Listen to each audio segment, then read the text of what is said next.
Hello friends, इसके पहले video में मैंने आपको ये basic of science and engineering के रिलेटेड एक सीरीज़ बनाई थी और उसके बाद मैंने थोड़ा स्किप कर दिया था। बट आफ्टर दैट बहुत सारे लोगों ने मुझे कमेंट किया कि भाई पार्ट 2 जो है वो लाओ। ठीक है, तो चलो हम सबसे पहले मैं आपको बता देना चाहूँगा सेक्शन 1 जो है वो मैंने ऑलरेडी बना दिया है इसका वीडियो।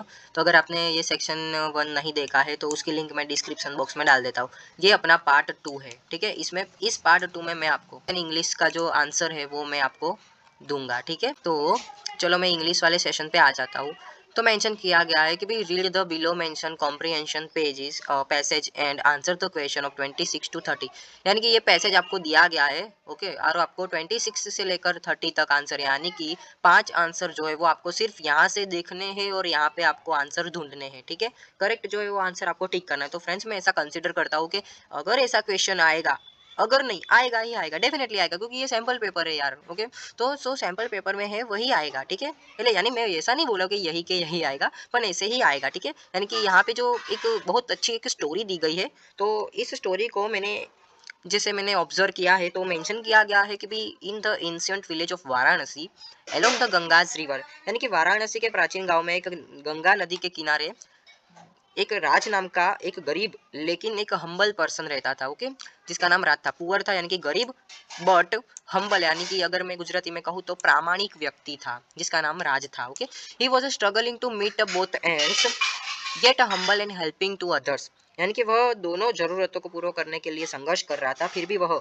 विनम्र था और दूसरों की मदद भी कर रहा था। Okay, one day as he work diligently on his loom a celestial figure appeared, यानी कि एक दिन वो अपना मन लगा के जो है वो काम कर रहा था, बराबर। तो क्या हुआ, तो कि एक दिव्य आकृति उसके सामने प्रकट हुई।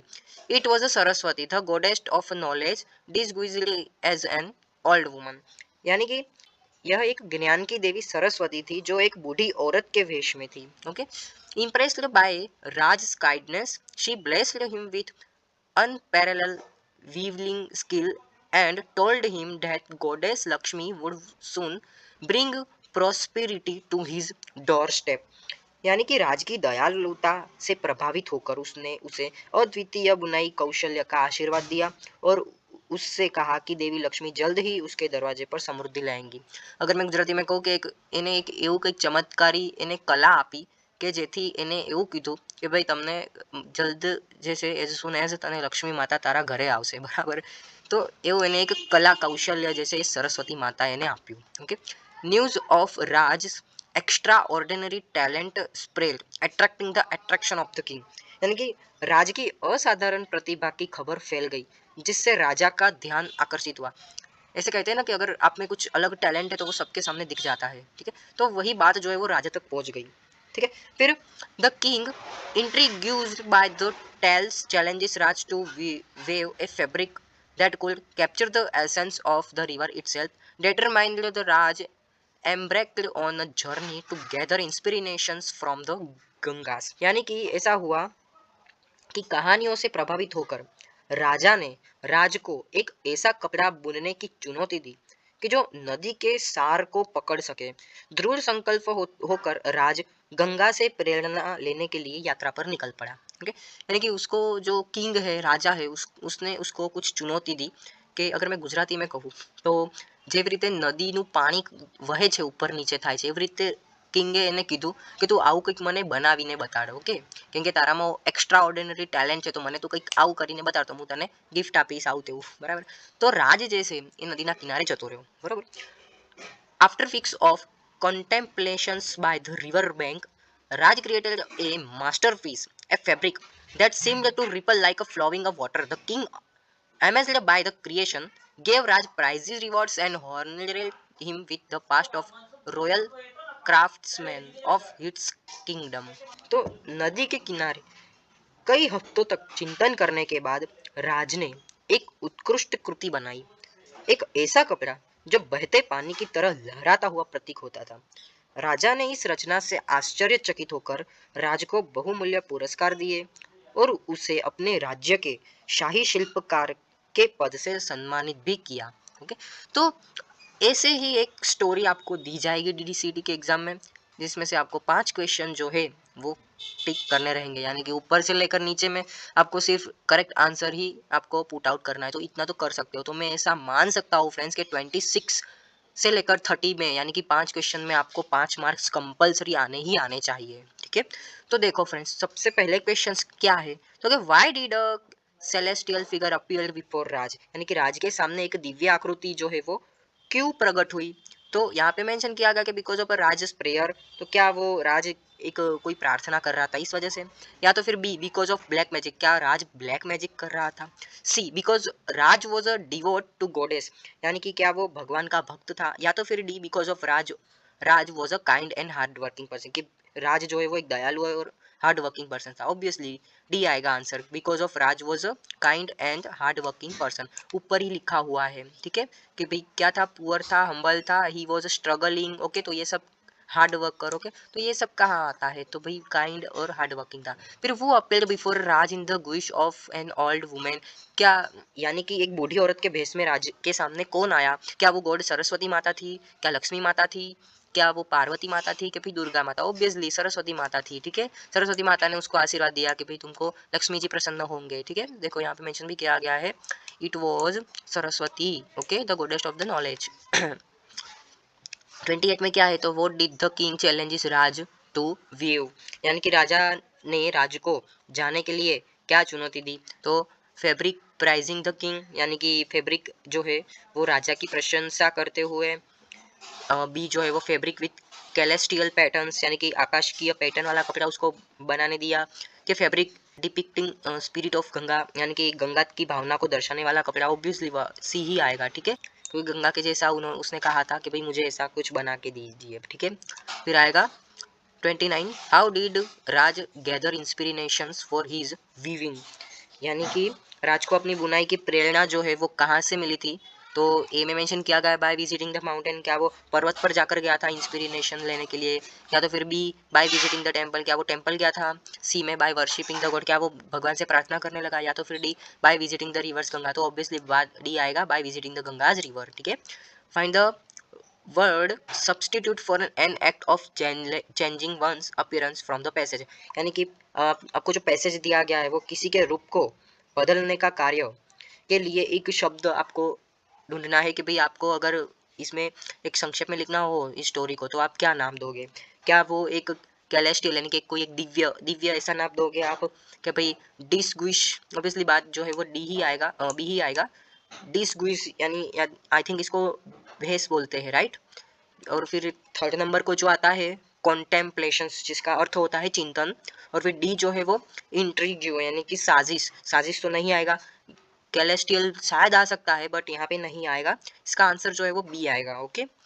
फिर यहाँ से जो है वो नॉर्मल आपका इंग्लिश जो है वो चालू होता है, which of the following ensures comprehension of the process of communication cycle, अगर हमको किसी कम्युनिकेशन साइकिल को एंड करना है, ओके, तो कैसे एंड कर सकते हैं, ऑब्वियसली बात आएगी फीडबैक, ओके, किसी भी प्रोसेस को अगर हम फीडबैक देते हैं तो वो क्लोज लूप सिस्टम आ जाएगा, ठीक है, इस वजह से यहाँ पे आंसर जो है वो सी आएगा, फीडबैक। फिर आगे 32 में मेंशन किया गया है कि खाली जगह communication means communication without words, okay, तो यहाँ पे क्या आएगा आपका 32 में C, non verbal communication means communication without the words. फिर 33, द पर्सन वो transmit the message is called, यानी कि कोई पर्सन है जो मैसेज जो है वो सेंड कर रहा है, तो ऑब्वियसली बात सेंडर ही आएगा। आप किसी से बात कर रहे हो बराबर फोन पे, तो आप क्या बोल रहे हो, तो आप जो है वो सेंडर आ गए, ठीक है, और जो आपका मैं कॉल जो रिसीव कर रहा है तो वो आएगा रिसीवर, ठीक है। तो 34 अब आ जाते हैं, semantic barrier to communication arise due to problem of language, यानी कि कम्युनिकेशन में प्रॉब्लम आती है, ओके, तो क्यों प्रॉब्लम आती है, तो भाई लैंग्वेज में, ओके। फिर आएगा 34 हो गया, अब 35, the movement of a body, facial expression, hand movements, gesture etcetera while communicating refers to, इसको हम क्या कहेंगे, काइनेसिक्स, ओके। फिर 36 में है, the address of recipient of the letter is called, obviously inside the address, okay. जब हम किसी एड्रेस को किसी रिसेप्शनिस्ट को दिया जाता है तो जो एड्रेस लिखा हुआ है तो वो अंदर के साइड रहता है, ठीक है। फिर आता है 37, after receiving a letter of complain which kind of letter is drafted in response, अगर आप आपको जो है वो किसी को कंप्लेन देनी है, ओके, तो आप अपने हिसाब से क्या मांगोगे, तो फिर ऑब्वियसली बात है आपको एडजस्टमेंट चाहिए होगा उस पर्सन से या तो फिर उस कंप्लेन से, राइट। कुछ सॉल्यूशन चाहिए होगा, ना कि इन्वेस्टिगेशन आपको करनी है, ना ही इंक्वायरी, ना ही आपको रिप्लाई चाहिए, बस आपको एडजस्टमेंट ही चाहिए इस केस में, राइट। फिर आएगा 38। तो CWO जो है वो क्या है, तो CWO जो है वो है कैश विथ ऑर्डर, ठीक है। फिर आएगा which of the following is an advantages of an email, यानी कि अगर आप किसी को ईमेल करते हो तो उसका फ़ायदा क्या है, क्या वो डिज़ायर लेंथ है, क्या वो एज ऑफ कम्युनिकेशन है, लोअर कॉस्ट है, ऑब्वियसली सब में ही फ़ायदा है। ईमेल आज के ज़माने में लोग ईमेल ही करते हैं, कोई किसी को टाइम नहीं है चिट्ठी लिख के दो, बराबर, तो ऐसा है। फिर 40 में BCC in email stands for, BCC जो है वो ईमेल में हम इसको क्या बोलते हैं, ऑब्वियसली बात है ब्लाइंड कार्बन कॉपी बोलते हैं इसको, ओके। फिर 41 में है खाली जगह tense is use in the headline of a newspaper, अगर हम किसी न्यूज़पेपर की हेडलाइन अगर पढ़ते हैं तो क्या वो कौन से टेंस में यूज होता है, ऑब्वियसली बात है सिंपल प्रेजेंट टेंस में ही इसको रिप्रेजेंट किया जाता है। 42 में द ट्रेन खाली जगह before we reach the station, obviously बात है अगर आपको नॉर्मल भी अगर इंग्लिश आता है तो आपको ये क्वेश्चन का आंसर आना चाहिए। फिर आएगा Reema is a good dancer, the underline word good in the sentence given is an obviously an adjective, ये गुड जो है शब्द वो क्या है, एडजेक्टिव है, ठीक है। फिर 44 खाली जगह you work hard you will succeed in the universities exam, obviously बात है D, if you work hard, जो आप हार्ड वर्क करोगे तो ही यूनिवर्सिटी के एग्ज़ाम में आप टॉप कर पाओगे, ठीक है। फिर आएगा 45 one of my friend is old, right, simple यार। Choose the correct spelling, vacuum की स्पेलिंग आएगी VACWM, राइट। फिर आएगा choose the correct spelling, obviously इसमें जो है एंटरप्रेन्योर की स्पेलिंग ये वाली आप देख लेना, ठीक है, करेक्ट है ये वाली। फिर आएगा 48 choose the correct sentence, he reads a book now, he is reading, ये भी गलत है, ये भी गलत है, he is reading a book now, okay, ये वाला डी आंसर जो है वो आपका करेक्ट आएगा। 49 में भी वही है कि भाई करेक्ट सेंटेंस आपको चूज करना है, तो उसमें आएगा I don't use the public transport daily, okay, ये पहले वाला ही मुझे सही लगता है, ठीक है, ये एक ही आएगा। फिर choose the correct answer, so इसमें आई हैव ए नहीं, ये तो नहीं है, do I have a pen, शायद ये आ सकता है, राइट, तो 50 में सी आएगा। तो देखो फ्रेंड्स ये वाले जो अमुक अमुक क्वेश्चन है बहुत ही ईजी है, बराबर, तो मुझे ऐसा लगता है कि आपको ये आना ही आना चाहिए, ठीक है, बहुत ईजी है, कुछ इतना हेडेक नहीं होगा, बहुत ही इजी है। DDCT एग्ज़ाम आप इजीली टॉप कर सकते हो, अगर आपको जो मन पसंदीदा कॉलेज चाहिए हो ना, तो मैं ऐसे मान सकता हूँ ये जो 200 मार्क्स का वेटेज है इसका, राइट, तो अगर आप अपने हिसाब से 180 प्लस भी अगर फ्रेंड्स लाते हो ना इसमें, तो आपको LD का तो विश्वकर्मा जो आपको चाहिए अपने हिसाब की कॉलेज अपने ब्रांच में से, तो वो आपको ईजिली मिल जाएगी, तो टारगेट 180 प्लस का ही रखो।